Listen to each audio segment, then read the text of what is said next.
कोल India की SCCL ने कोयला निकालने के लिए किसानों की जमीन तो ले ली और करोड़ों रुपए का कोयला भी निकाल लिया, लेकिन वादे के मुताबिक उन्हें न तो मुआवजा दिया और न ही उनको नौकरी दी। लेकिन नियम के फेर में 70 साल के बाद भी बूढ़े हो चुके किसान अभी भी उम्मीद लगाए बैठे हैं।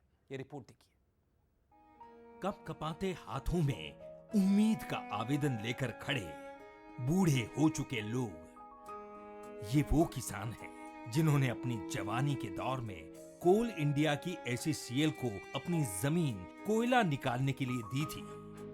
90 के दशक में किसानों से ली गई इस जमीन से एससीसीएल ने करोड़ों रुपए के कोयले को तो निकाल लिया, लेकिन वादे के मुताबिक किसानों को न तो मुआवजा दिया और न ही नौकरी और मुआवजे की उम्मीद में किसानों की एक पीढ़ी लाठी के सहारे जीवन के अंतिम पड़ाव पर पहुंच गई और दूसरी पीढ़ी भी रिटायरमेंट के करीब खड़ी है।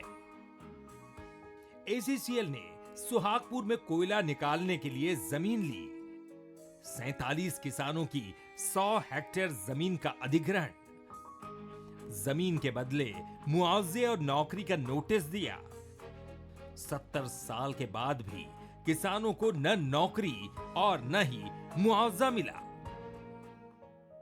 कोल प्रबंधन ने खदान से करोड़ों रुपए का कोयला निकाला और बदले में किसानों को दी धूल, धुआं और बंजर वाली जमीन। 90 के दशक में 35 साल के नंदूराम पटेल आज 75 साल के हो गए।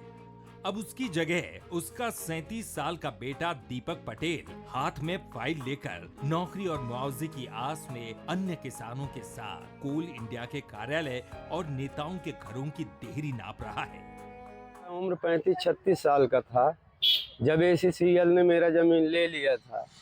बोला था कि नौकरी देंगे, मुआवजा देंगे, लेकिन सही ढंग से ना तो मुआवजा दिए ना आज तक नौकरी दिए। आज मेरा उम्र 71 साल का हो गया, आज हाथ पैर भी नहीं चल रहे हैं। खेती पूरा जो बाकी था वो बंजर हो चुकी है। फिर भी नौकरी का आसरा किए मैं बैठा हूँ कि नौकरी मिलती है या मौत मिलता है।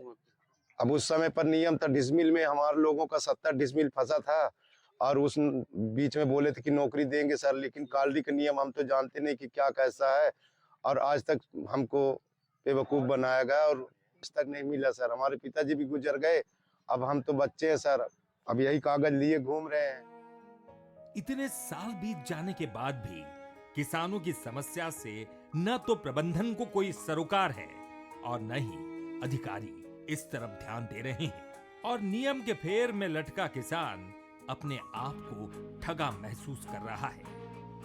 अजय नामदेव, बंसल न्यूज, शहडोल।